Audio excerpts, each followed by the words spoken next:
Kurban itu terbagi dua. Angka karoba lari loko wajib nasar tinja. Angka tau karoba sunnah. Iya kok karoba sunnah kan karoba biasa nih. Tapi ya kok karoba tinja itu masuk nasar. Yang pembagiannya sirupa nih. Sedekah semua. Dagingnya. Denawat dialah.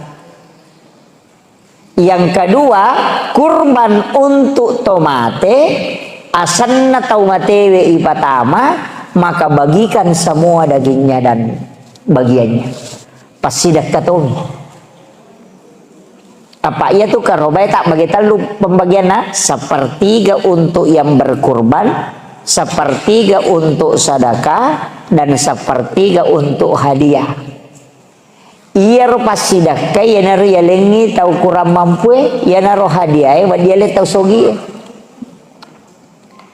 Tapi iya ko yalengi tau sogi dena wat di nabalu nanre nih. Tapi iya ko tau kasiasi wat di nabalu dibolehkan dijual.